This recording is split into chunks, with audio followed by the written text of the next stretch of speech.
In today's video, I'm going to teach you how to access and create account for NotebookLM. By the end, you'll be confidently getting into NotebookLM and ready to explore without any confusion about signups or passwords. First, open your preferred web browser and head to the official NotebookLM website. You can type the name into your address bar or search for it and choose the official result. Give the page a moment to load and make sure you're on the legitimate site before proceeding. If something doesn't load right away, a quick refresh usually helps. Using a modern, up-to-date browser will give you the smoothest experience. Once you're on the site, look for the button that says Try NotebookLM. It typically appears prominently on the landing page. Go ahead and click it.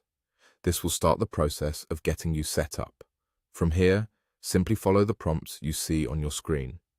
Because NotebookLM is integrated with Google, you don't need to create a separate username and password or sign up with an email specifically for NotebookLM. Instead, you'll sign in with your existing Google account.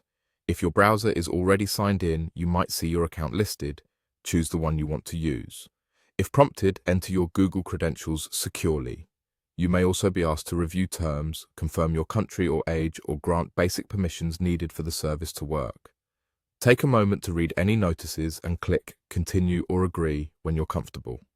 During sign-in, you might encounter security checks like two-step verification. That's normal and helps keep your account safe. If you manage multiple Google accounts, double-check you're selecting the right one so your work and settings stay organized. After you complete the prompts, you'll land inside NotebookLM. That's it. Your access is set up through your Google account and there's no extra email sign-up required. Take a moment to look around the interface. You'll see options to organize your work, bring in materials, and start exploring features designed to help you learn and synthesize information. If there's an introductory tour or help link, it's worth a quick look to get oriented. If at any point the page seems stuck, try reloading or open the site in another supported browser. Small issues like that usually resolve quickly. You're now ready to explore NotebookLM. Have a look around, try things out, and make it your own. Thanks for watching and enjoy your time in NotebookLM.